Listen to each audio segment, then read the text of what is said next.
তোমার মতো ছেলের সাথে প্রেম করা যায়, বিয়ে করা যায়। তোমাকে বিয়ে করার চেয়ে মরে যাওয়া অনেক ভালো। তাহলে আমার সাথে এরকম করলি কেন? তুই ব্যথাটা আমার কলিজায় দিছস, আবার মাথায় দিস না, আমার কলিজায় দিছস। তুই ব্যথার বাপরে গিয়ে বলতেছি যে আমি তোরে বিয়ে করবো না। আমি বলবো তোর বাপ এই চেহারাটা তুই জীবনে আর দেখবি না, কারণ আমি এই শহর ছেড়ে চলে যেতেছি। এ হলো রকি। এই তাহলে সে যার কথা তুমি অনেক বলো। Hello Rocky. এই ছেলের নাম রকি কেন? এর নাম তো হিরো হওয়া দরকার, পুরাই হিরো। কি দেখতে খুব বাজে লাগতেছে নাকি? এমনি তাকায় আছে এখন আমার দিকে। Hello, how are you? Yeah, is everything all right? No, I cannot hear you. Hello?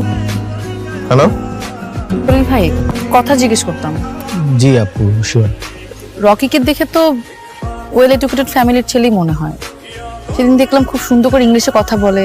Well educate তো হবেই, কারণ ও তো ঢাকা ইউনিভার্সিটি থেকে পড়াশোনা করছে। আসলেই? হ্যাঁ, নট অনলি দ্যাট, মানে ও ঢাকা ইউনিভার্সিটি থেকে পড়াশোনা করার পরে আমাদের এই এলাকার কলেজেও প্রভাষক ছিল।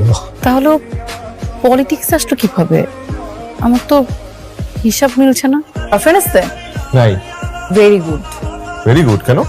যদি থাকতো তোমাদের রিলেশনশিপ কন্টিনিউ করার কোনো অপশনই থাকতো না, বুঝতে পারছো? কারণ আমি ওর অশান্তি দিয়ে মেরে ফেলতাম। কি বলতেছো তুমি? আমি তোমার কথা বুঝতেছি না। বুঝতে পারতেছো না? এত কিছু তো বোঝা লাগবে না। সবকিছু কেন বুঝতে হবে? আমি তো কোনো প্রশ্নপত্র না যে আমাকে পড়ে তুমি পরীক্ষা দিয়ে পাশ করবা। এমনিতে তুমি আমার কাছে পরীক্ষা ছাড়াই পাশ হয়ে গেছো, যাকে বলে অটো পাস। এবার আমি এমপি নির্বাচন করব, আর এটাই সুযোগ সেন্ট্রালের নেতাদের সাথে প্রমাণ করার। আমার ম্যান পাওয়ার, আধিপত্য সবকিছু ঠিক আছে। সবচেয়ে বেশি শোডাউন হবে আমার, বড় শোডাউন।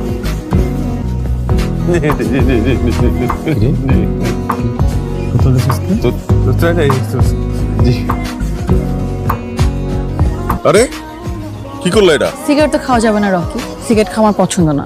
এটার গন্ধ আমি নিতে পারি না। এই যে তুমি সিগারেট খাও, তোমার গা থেকে যে গন্ধ আসে এটা আমার ভালো লাগে না।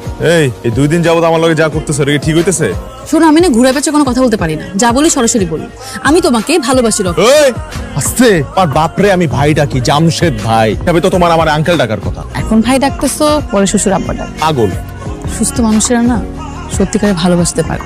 যারা সত্যিকারে ভালোবাসে তারা একটু পাগলই হয়। তুমি বাসায় আসো না কেন? ইচ্ছা আমি আসি না। আমি তোমাকে ছাড়া থাকতে পারবো না। আমি বহুত বন্ধু বান্ধবরে দেখছি এবং তাদের গার্লফ্রেন্ডে দেখছি, যখন প্রেম করে তখন এত বড় বড় কথা বলে, তোমার ছাড়া থাকতে পারবো না, বাঁচতে পারবো না। কিন্তু ঠিক ওই মেয়েগুলাই বিয়ে কইরা পোল্টি মাইরা আর একটা ছেলের সাথে চলে যায়। প্রেমিকারা তখন আবেগের বয়সে ছিল, এসব বলেছে।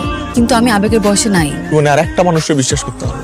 আমি যদি এখন চলে যাই, আমি কিন্তু জীবনেও আর তোমার পিছনে আসবো না। আমি তো এটাই চাই, তুমি আমার পেছনে আর কখনো না আসো। আসলে তুমি সুখী হবা? অবশ্যই, অনেক সুখী হব।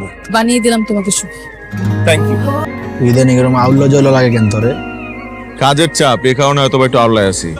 তোর আর পিয়াসার ব্যাপারটা আমি কিন্তু জানি।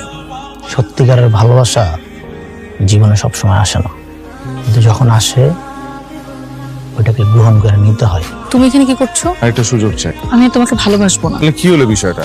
প্রতিশোধ? তখন আমার জীবনে আসতে বলেছিলাম, তখন আসো নাই কেন? সত্যি করে একটা কথা বলি, তুমি পিয়াসা কিন্তু আমার প্রথম ভালোবাসা। তুমি আমাকে সেদিন বলছিল না তুমি আমাকে ছাড়া বাঁচতে পারবা না?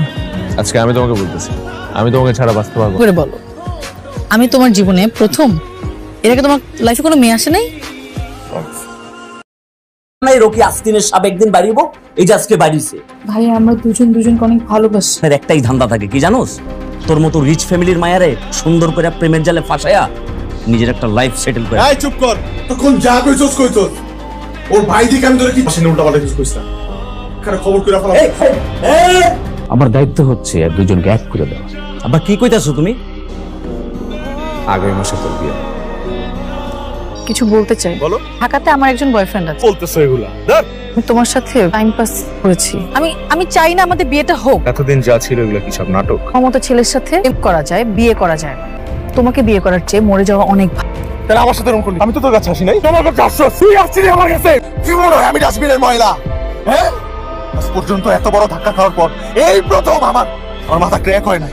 কারণ তুই ব্যথাটা আমার কলিজায় দিছস, আবার মাথায় দিস না, আমার কলিজায় দিছস তুই ব্যথাটা। আরমান, তুই এতদিন জানতে চাইতি না কেন আমি ওরা কিছু বলি না? এমপির ইলেকশনের সময় আমি সেন্ট্রালের নেতার সাথে অনেক মিটিং করি। আমার সব মনোযোগ ওদিকে ছিল। ওকে আমি বুকে জড়া রাখতাম ঠিকই, কিন্তু ওর ভিতরে জ্বালাতন হইতো। তুমি আমাকে মেরে ফেলো, তারপর তুমি অনেক কিছু করো না বাবা, প্লিজ। আমি ওকে আমার জীবন থেকে দূরে সরাই দেবো। আমি যদি ওর থেকে দূরে থাকি তাহলে আমি কোনো রকম বাঁচতে পারবো, কিন্তু ও যদি না বেঁচে থাকে আমি বাঁচতে পারবো না। কদিন ধরে আমি আমার বোনের নীরব কান্না দেখতেছি। আমি এটাও বুঝে গেছি যে তুই আমার বোনটা অনেক ভালোবাসো। তো করে এই অবস্থায় দেখার পরে ধরে লয়ে যায় তোর পিস্তল ঢাকাইছিলাম আব্বার সামনে। আমি তোরা কইতাছি তোমার বোনটা লয়ে পালায় যা, আমার বোন তোর কাছে সুখে থাকবো। রকি, প্রত্যেকটা ভাই কি চায় তার বোনটা সবচেয়ে ভালো থাকুক। আমি চাই না আমার বোন আমার আর আব্বার কথা মতো অন্য জায়গায় বিয়ে করে সারাটা জীবন নীরবে কান্দুক। তুই পালায় যা, আমি তোর সাহায্য করব। আজকে আমার কাছে মনে হচ্ছে যে আজকে আমার লাইফে সবচেয়ে বেশি টাকা আছে।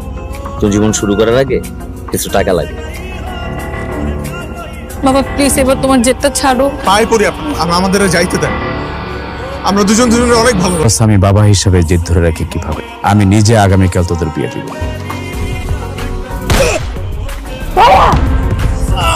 ভাই তুমি তুমি কি কর?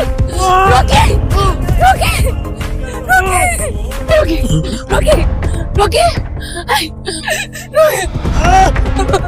রকি जवान मार लाके लगती थी गले में